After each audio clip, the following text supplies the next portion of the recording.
Welcome, Deborah Hatswell, to the BASES 2021 conference in the sweltering heat of a British lockdown summer at the Barge Inn in Honeystreet in Pewsey. And there you are. You're absolutely fantastic. And I've heard you've got some really fascinating investigations that you're doing. And Yeah. you've Oh, got sorry, I a didn't mean great little to jump. slideshow. So tell us all about yourself.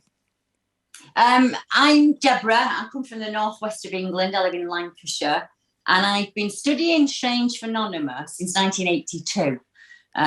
When I had an experience myself, I was about 15 at the time, and it was in Manchester, so it was completely impossible. It should not have happened. Many people have told me over the years that it's impossible, but unfortunately, this is one of the things that I do. I interview and counsel witnesses that see things that other people will not accept. So everything really from Bigfoot creatures, dogmen, alien abductees, energy feeders, invisible life forms, animal mutilations, the whole 9 yards. But back in 82, you'll see an image on the screen now. I was in a place called Bewley Park. It's a very old Edwardian building.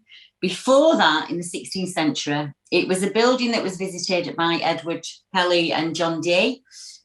And there is a society that look after the house and also investigate John Dee's summonings, shall we say. I was in the garden of this place, just to the left of the image, when I was with a friend. It was the middle of the afternoon. It was a completely ordinary day. And this face emerged from the bushes. And you'll see that image now. He looked like a man and an ape combined. Completely impossible. It should not have happened. He didn't do anything. He just stared at me. And I pushed my friend to the floor and I ran with everything that I had. I'll be honest, I thought it was going to get us. And I spent the last 40 years looking for other people that had seen something like him, trying to work out what he was. Is he alien? Is he dimensional? Is he flesh and blood? I've never really answered any of those questions, but what it's done, it's led me on a journey of interviewing other witnesses, as I say. So back then, I was desperately looking for somebody who'd seen him. And I did find somebody. I found a number of people, actually. I found an old man that saw him or something very similar to him at a stream in the parkland in the 1950s. And then we find an ice cream man of all things that was selling ice creams in the parks at 7:30 at night. He needs a pee. He nips over to the toilets and he sees what he describes as a hairy man chasing a fox, trying to catch it. Then I was very lucky. There was a lady whose name was Brenda in 1984, and she was in the same place as me, so 2 years apart. She was walking her dog. It was January, and she realised that she was being watched. And we all know that feeling of being watched. So she looked across to where she felt she was being watched from, and she saw something very similar to him. Now, I only saw him from chest height. She saw all of him. She said he was clearly male. He had a male appendage. He was completely hair covered. And he just looked at her, slack-jawed, almost gormless was the word that she used for him. And she quickly got the dog and went home. And then in 2012, the next picture that you will see now is from a witness. And he was in the same area as me. And he saw this twice, 2 weeks in a row. He was on the mountain bike trails in an area that's really, really hilly, and you don't really get a lot of people out there other than the mountain bikers. He said it did nothing. It was there in a hunched position like a gorilla. And once again, it just looked at him and it took off into the bushes and it went. And then the last two reports came in just last year in December. Two separate people, two separate events, saw what they described as an incredibly bulky creature that was moving through the snowstorm. We had really bad weather here then during that month. So you're thinking, well, this is madness. It is madness, unfortunately. But every single one of them is 100% certain about what they saw. And it's affected them in some way. Some people not so much. The girl I was with had no real interest in it. With me, I had a real fear event. So very similar to people who experience missing time. And I did have a small amount of missing time during that event. I remember running, and I remember coming to on the East Lancs Road, but I don't know what happened in that 20 minutes in the meantime. And that missing time has plagued me all these years. And I'm unsure whether I'm very lucky in that I don't remember, or I'm very unlucky that I can't remember. I don't know what the answer is to that. But this took me on a very strange journey. And as I said, I started to look for others. The next image that you'll see was sent to me by a lady in the northeast of England. I was contacted from the northeast of England in, I think, 2013. And that was a lady named Karen. And she saw what she described as a hairy, naked man that was up in the tree, and it was watching the children. And she said he had something in his hand, almost as if he was frightening him in some way. And this led me on a journey of, are there actual beings, entities, things out there that will feed on your fear? Will they appear in a way that's like your worst nightmare? A lot of the witnesses in the UK are not given a lot of credibility because of they're not academic enough, they don't have the right kind of jobs, and that's wrong. It's a complete misnomer.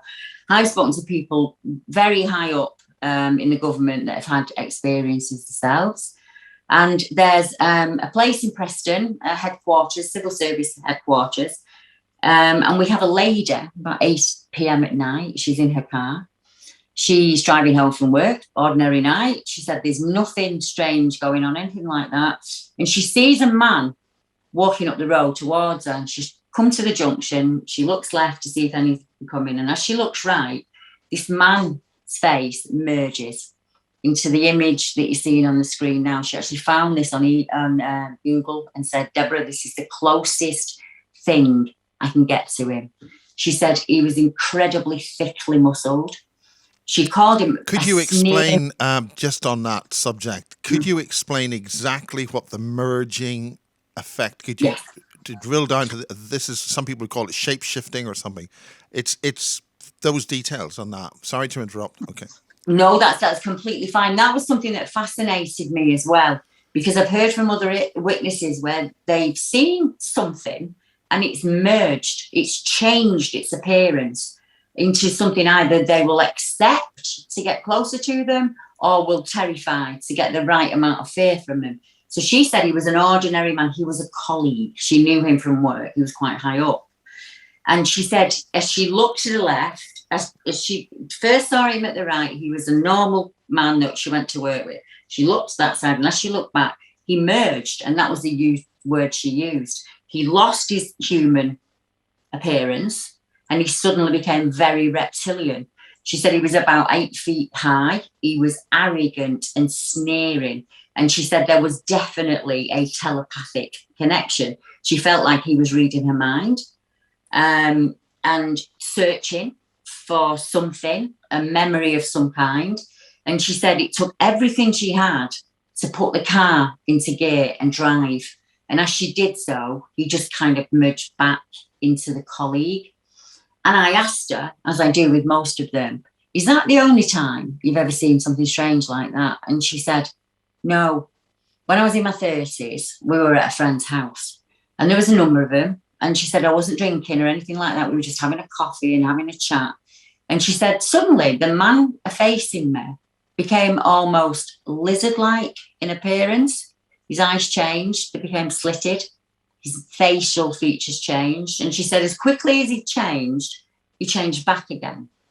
And she said to him, without thinking, oh, you just suddenly look like a lizard then. And he smiled at her and said, yeah, I know. And she said, I never went back to that house because I knew that he wasn't what he was pertaining to be. He was something else. And I said to her, how does that feel, having your job and what you do? What was it like going back to work, knowing that one of your senior colleagues was not a human? And she said, it was awful, Deb. I had to go back to work. I had a mortgage to pay. You still had to pay your bills. And I said, did anything else ever happen while you were at that building? And she said, well, yeah, it did. There was a lady there called Anne. She was very bird-like, very small. And she said one day we were in the canteen and we were eating lunch, and she suddenly started ramming food into her mouth and took on the appearance of, she described it as a toad-like entity, so almost half human, half toad. And she said she was forcing food into her mouth like a glutton.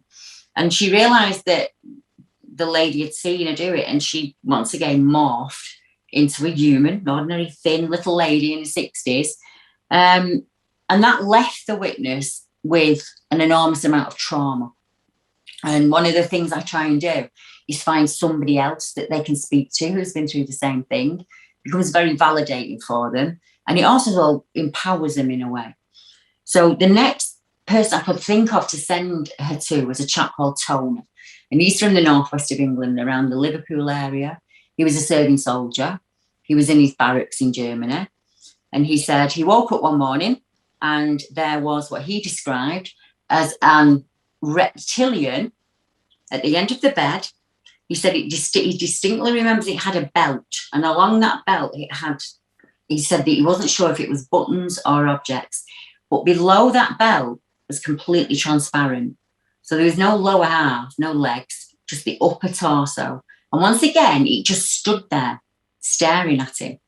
And he said he felt also like it was pulling memories out of him, searching for something. I mean, my hypothesis is these people have probably had events as children that have been closed off or shut down.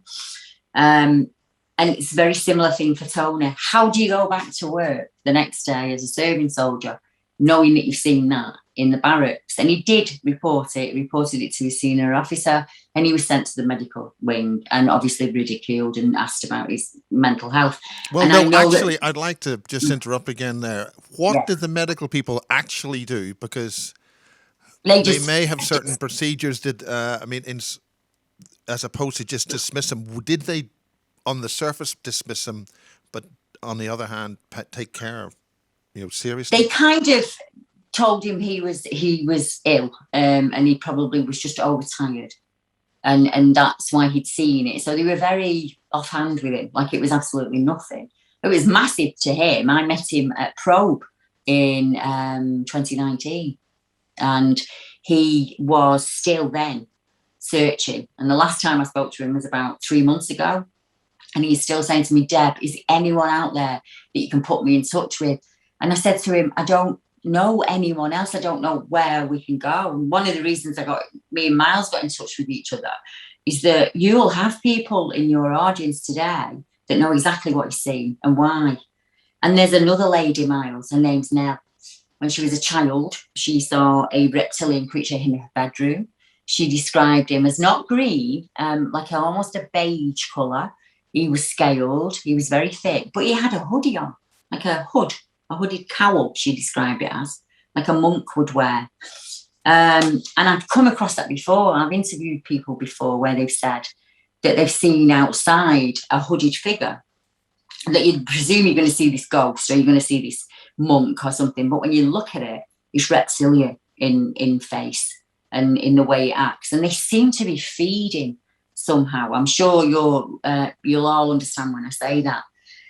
I have instances. I think the best thing I can do is give you a case note. One of my case notes, a lady called Paula from Yorkshire. She had her first experience age 4, where she said she was in a bedroom and she knew that something was watching her through the curtains. She just knew that they were. She could feel it. And she said, I also recognised their energy like I knew them before. And she looks through the window, and what she describes is an alien grey, a typical alien grey. But I think it might have been some kind of simulation, because she said at all times it did seem like she was in a bedroom and that everything around her she recognised. But she had family members moving around that didn't look at her, didn't interact with her, didn't speak even when she shouted out to them. The next experience she had, very similar. She was at home with mum and gran and a sister. And she said, I looked out of the window and there were 3 beings, as she described them, and they had human clothing on, almost as if they looked like children. She said, and at first I thought, what are the children doing in the garden? And she said they were playing with an old record player. And they were just, one was examining the plug and one was examining the turntable and the other one was examining the needle, and it kept pricking its finger on it. And she said, I suddenly realised at that point that it knew I was watching. And within seconds, it was at the window, face to face with her again. And she said, in those two events, she does not remember going back to sleep. She remembers waking up in the morning. She would have been 4 and 6 at that time. By the time she's 12, she's in a place called Judy Woods. Many people from Yorkshire will know it. She said that she's with a friend, and there is a blue light above the lake. And she said it wasn't a craft and it wasn't a light. It was sort of a self-illumination in an almost oval shape that was on its side. So imagine a bagel and then turn it like this. And she said it was blue light. And she looked at her friend and her friend was completely not able to move. But Paula was. And she said it was like moving through quicksand, but I could move. She said, so I grabbed a coat and I pulled her until we got out of there. And she said it should have been around 8 p.m. She walks up the street to go home. She said there's people out, there's police out, everybody's looking, and it's 12 o'clock at midnight and they're all looking for her. And she can't remember what happened in those intervening hours. So I asked her again and I said, have there been any more events when you've been asleep? And she said, oh yeah, quite a few. One where she is asleep and she's suddenly above the mill at the end of the street. She said, and I can see everything. I can see people walking home from the pub. I can see my grandma with a cat. And there's this light again, this mystic. She described it as a mix of colours, and some of those colours she'd never seen before. And she said it was pulsating and swirling almost. And I forgot the very first experience. I'm sorry. The very first experience, she was about 3. And a bird would land when she was playing and he would talk to her. And I said, using his beak? And she said, no. He talked to me using my mind. I said, what did he ask you? And she said, he asked me, did I like school? Did I like the family that I was with? Very repetitive questions and always the same one. And I thought, is it training her? Is it training her to think telepathically? And a lot of the events that I'm looking at now, it would seem that way. So we jump again, she's 12. She wakes up in the morning and she said, I had this awful lucid dream, a very lucid dream, where I'm laid on a steel table. I can see that I've got no clothes on. My hands are here on my chest. And she said, there's something being inserted into my back. She said, and it took everything I had to move my hand round to the back to remove this other hand. She said, and it put it on my chest like that, and it had incredibly long fingers, beige in colour, with grey slate nails. And she said, the next thing I come to in my bed, I get out of bed to go to the loo. My grandma says, I think you need to go and check yourself. There's blood on the back of your nightie. So she said, do you remember the old-fashioned medical cabinets? She said, we had one of them in the back room. So I stood on a stool and I pulled up my nightie, and she had a hole where most women would recognise as an epidural hole, something they do while you're pregnant, in the spine of the lower part of her back, but it was healed. It was completely healed over. But there was blood on a nightie. And I asked her if she'd ever tried asking her family members if they'd had any experiences. And she said, well, I know my nana did. And I lived with my gran, and my gran had a lot of experiences. And I said to her that I think this runs in families sometimes for some people, that it goes down through the generations. I asked her if she was rhesus, and she said, yes, she was. You know, she had the strange blood and all of the above. And I asked her, were there any training, what I would call training exercises done again? And she said, well, it's funny you should say that, but I once had this dream about flying, and I've always been terrified of flying for no reason whatsoever. She said, and I look, and there's this, what I would describe as a Nordic. She said he was incredibly good looking. He had blue eyes. He had very long blonde hair. He was about 6.5 feet tall. And she said, I look at him and he's at the side of me. And this is another lucid dream. And he says to her, come on, I'll teach you to fly. And she said, no, I don't want to. I don't want to fly. And he said, come on, just hold my hand and I'll teach you. And she said this happened over a series of nights, till she got to the point where she could actually fly without it. And he said to me, put your arms out in front and you'll go faster. She said, and I did that. And as I looked, he was no longer this beautiful Nordic male. He was an alien grey. And I recognised him. And I recognised him from being a child. And he had a sneer on his face, almost like tricked you, you know, that kind of thing. She said, and obviously I don't remember getting back in bed. I don't remember anything. I just remember getting up the next day for work and just going about my everyday business. And she said something that was really important to me. She said, it doesn't matter what you suffered at. You've still got to get up the next day and go to work. You've still got to see to your kids, your partner, your parents. You've still got to act like a normal human being. And you're terrified about going to bed at the night in case they come and visit you again. And I said, I mean, I completely understand. I've seen things around my bed my entire life. It started at about age 3 for me. I haven't spoken to a witness yet that hasn't had an experience when they were very young. For some, it might be about 7 or 8, but most of them, it's 2 or 3. And it's always something within the bedroom. It's always something that has a light that shines into the face very brightly. And what we would class as your typical alien grey. So I start looking at the witnesses and seeing if there's any patterns that I can spot. And each of them has a certain ability. So for Paula, she has this kind of electromagnetic, like me, she can't wear a watch. She will zap you if you touch her. I can't kiss my husband because a spark will go between us. Others are very good at tuning into situations. So they can, when there's panic all around them, they can zoom right in to what needs to be done and do it and solve it and have no emotion about it whatsoever. So they seem to be tapping into people with an ability of some kind. And in the last, if you'd have asked me 3 years ago, I would have said that our government has no knowledge of this and, you know, it's just going on and people are out there on their own. But it hasn't been like that. It's changed over the last 3 years for me. I've noticed a number of cases of missing people in our national parks, along our waterways, where we have areas of high cryptid sightings and UFO and abduction reports. So I'll go to Todmorden. It's much easier to do it like that. Todmorden, as we all know, is one of those places, it's a bit of a UFO hotspot. So for me, I got introduced to Toddy because of my husband's experience that he had when he was a young boy.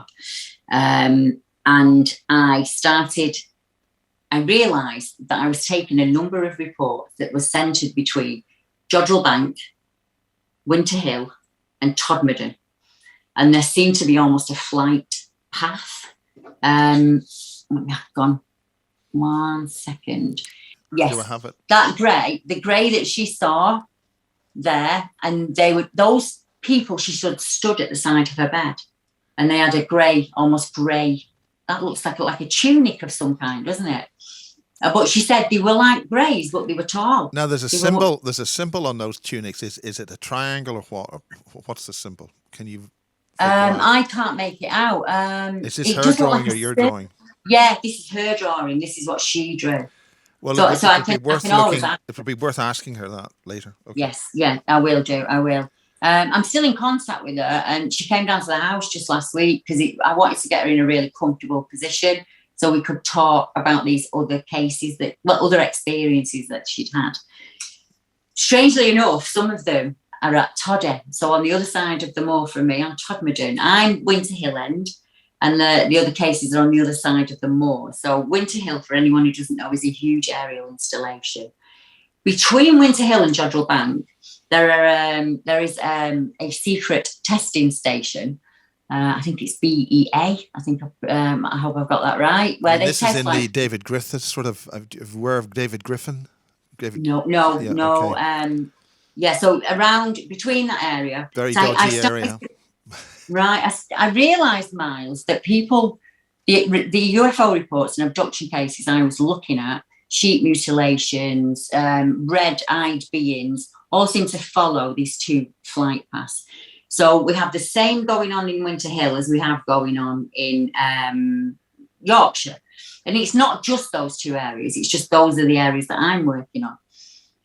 Back in 91, I live in a really small town, so back then there was no just before we leave this image, I mean, this is a cattle mutilation. It's a small. Is it a cow or a deer? Yeah, it is a cow. We need to leave that on for a minute. If we can just leave it on for a minute. Okay. It's a cow, and it was discovered at Gavin's Dam, which is near the Shepherd's Rest.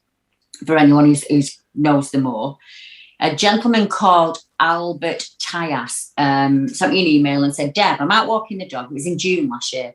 I'm out walking the dog and I'm up on the sheep fields and there's a calf in the middle of the field and it just looks like it's been dropped out of the sky. And he took those photographs and said to him, can you take some photos for me, Albert? And I'll try and get an investigator out to you as quick as I can. So I got in touch with Colin from the Todmorden UFO Society and I got in touch with David Clayton, but they were both really busy. So a chap called Mick McLaren said, I'll go for you, Deb. It's a 20-minute ride for me. So we went up there and I said to him, I want you to look for ear tags. I want you to look for, use the Geiger counter around it, see if we get anything. I want you to check for EME energy, anything that's out of the ordinary. And we need to find the farmer because the farmer normally will want the ear tag to get the insurance back for it. And it's very rare that you'd find a bullock in a field full of sheep. So Mick went up for me and he took all those photographs. The back end was circular. There was no blood on the ground. There was no animal sign. So normally a dog or a cat will make a mess. The killing scene is a complete mess. These cuts, as you can see, are surgical. This is a classic cattle mutilation case. Yes. We had one of those in Northern Ireland. Yeah. Yeah, if we go to the next image now, similar thing. You can see on the very first image that field is completely empty. And all that was in it, there was a number of sheep that had been moved to another field. So it was out there on its own. There were no other cows. And a bullock of that age would normally be with his mum. He's probably 5 or 6 months old. So that they're normally still with mum at that time. We did try and find the farmer and we never did. But I have a sneaking suspicion this has come from Lumbert's Farm. Now, anybody who's into the UFO reports in Toddy knows of Lumbert's Farm because that's one place where we had a series of animal mutilations. The farmer was great at sharing everything with us. And about 2007, he had a visit and a phone call and all of that stopped.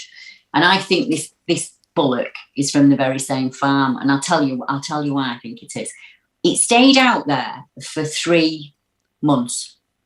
Nothing ate on it. There was no predation.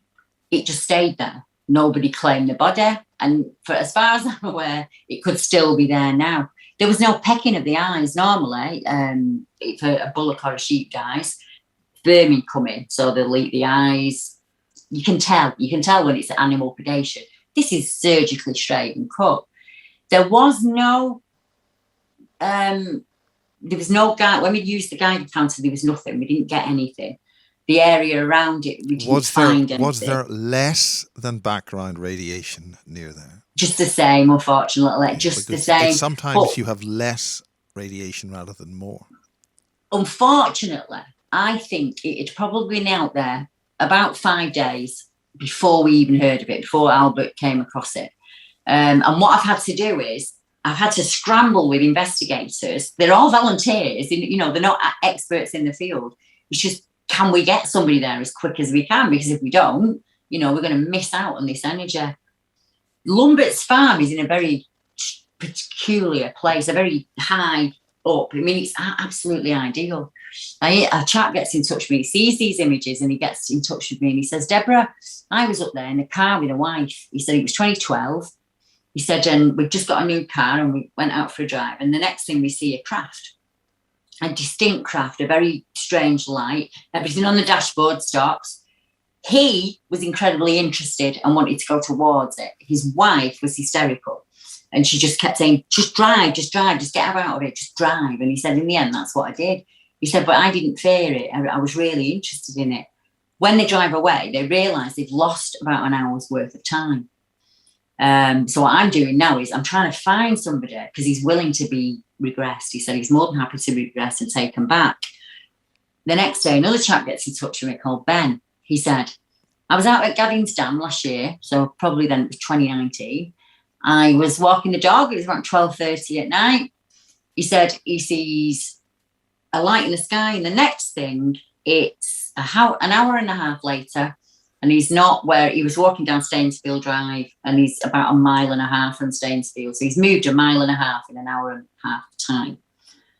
And he said, that's not what worries me. It's not the missing time that worries me, Deb.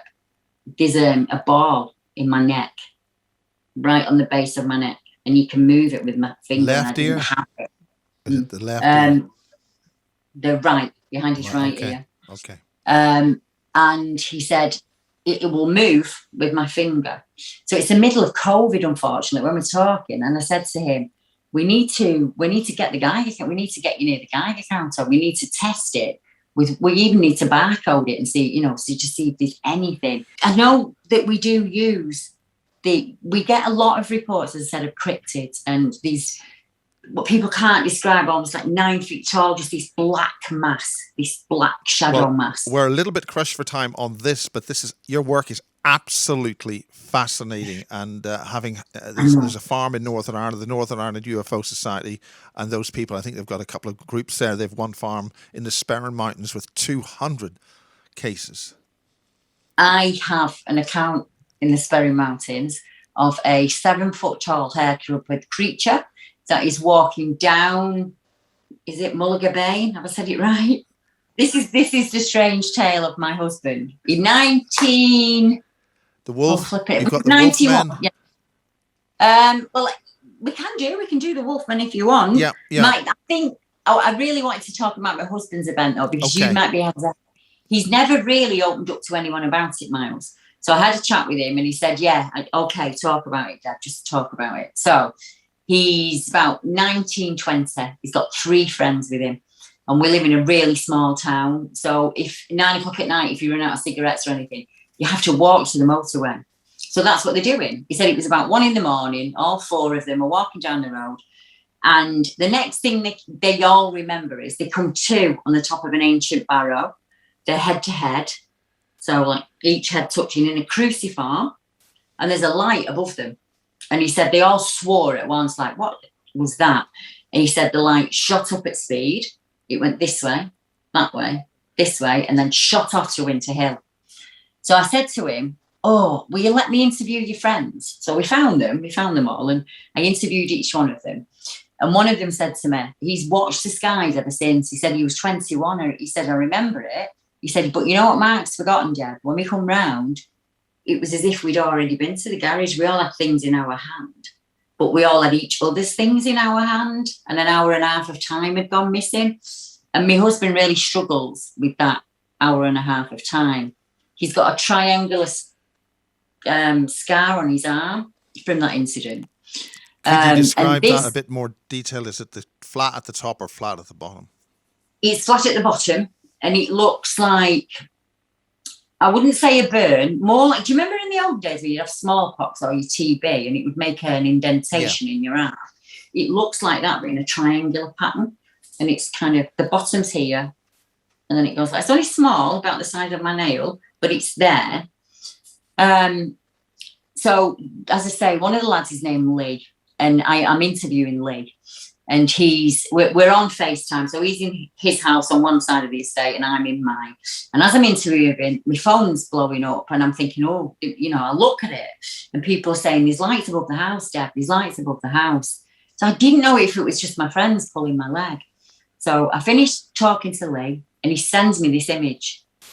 And this is an image that he took because he watches the sky constantly. He has thousands of images, but this one in particular was above my house on that flight path from Jodrell Bank to Winter Hill. So as I'm speaking to him, I said, I'm going to have to go. My phone's going absolutely mental. I'll check in with you tomorrow. And I look, we go to the next picture now, and my neighbours are ringing the police because there's lights above the estate. And obviously they do the typical alien grey, they have to ridicule, don't they? Is this the actual photograph made by the newspaper? That's the one. Yeah, that's the newspaper have done, which is absolutely ridiculous, isn't it? But what we've got underneath that, Miles, is around about now 8 or 9 people, all on my estate, that have all had interactions with either a light or a craft. The earliest one I can find is 1982, where all of the neighbours, they all talk about it, all of the neighbours remember going out into the farmers' fields, seen numerous lights come in from Jodrell Bank. Where I live, you can actually see Jodrell Bank on a good day, and you can see Winter Hill because we're so high up. And they said that these lights were coming in and they merged into one above the field, and that shot off at speed. And they all said nobody spoke about it the next day. It was like they all remember it happening, but nobody had a conversation about it. And one of them said it was almost like we were wandering around in a dream, as if, they were kind of a bit fuddled, like they'd had a drink or something. So I started searching for those neighbours and trying to find them, and I found quite a few of them. And it seems to be the same thing. It's either one light that splits into 4 and takes off to Winter Hill, or the opposite. It's 4 lights that shrink down to 1. Now, I've tried checking under the Freedom of Information Act, and I've been told that there have been no reports to the police, which is ridiculous. Now, what phrase did you use? Is this new phrase UAP rather than UFO? What sort of phrase did you use? I tried discs, lights, craft, UFO. I didn't know the UAP one, but I've made a note. The UAP one is a sort of it's not that new, but it's been used by this alleged alien disclosure thing, which is meant to be happening right now. Well, I'm going to keep trying. I'm going to keep trying because, like you, I've noticed that disclosures are coming in quicker and quicker, and the people that are making them are getting higher and higher up the chain. And it was only this weekend, wasn't it, that they said, yes, there are UFOs that are coming from the sea and we don't know what they are. But I've managed to find quite a lot of people that have had events on Winter Hill.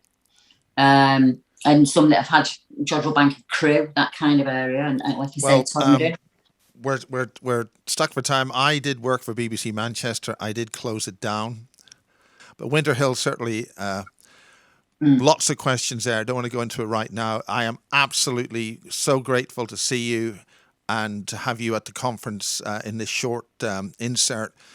And you're doing fantastic work, and we haven't even got to the other Sasquatch stuff and all that.